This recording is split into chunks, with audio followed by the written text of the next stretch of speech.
Hello' ছাত্ৰ ছাত্ৰীসকল, আজি তোমালোকৰ মাজলৈ লৈ আনিছোঁ ক্লাছ 8ৰ অসমীয়া মাধ্যমৰ মাই নেটিভ লেণ্ড কবিতাটোৰ প্ৰশ্নোত্তৰখিনি।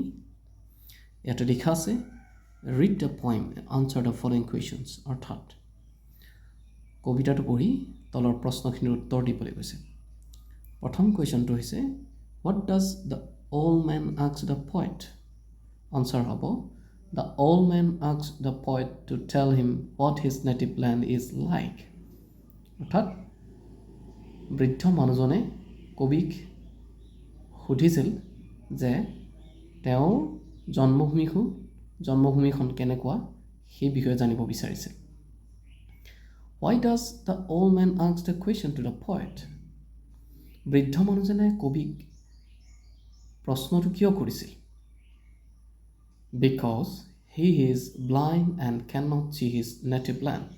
কাৰণ বৃদ্ধ মানুহজন অন্ধ আছিল আৰু তেওঁ নিজ চকুৰে সেয়া দেখি পোৱা নাছিল। Then number C, how does the poet address the old man?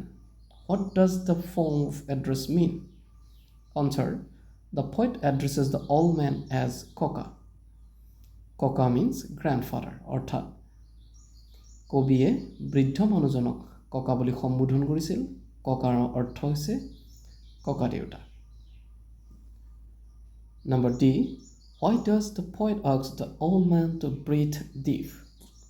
অৰ্থাৎ গভীৰকৈ কবিয়ে বৃদ্ধ মানুহজনক উশাহ ল'বলৈ কিয় কৈছিল? Answer হ'ব so that he can feel and understand the warmth and spirit of his native land through the air. Next question হৈছে with what does the poet compare the cool breeze on old man's face? Your answer হ'ব the poet compares it with the peaceful breath of his native land. F,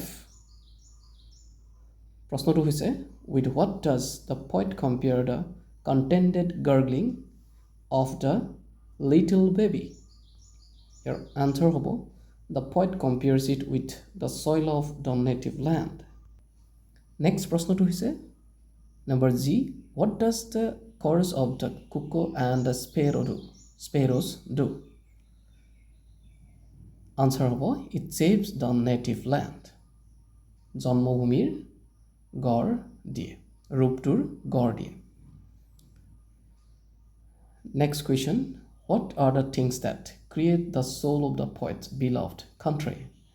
Your answer হ'ব the distant rule of the bihu dhol, the pepa and the gogona, the aroma of pitha and laru, and the evening prayers in namghar, masjid and church create the soul of the poet's beloved country.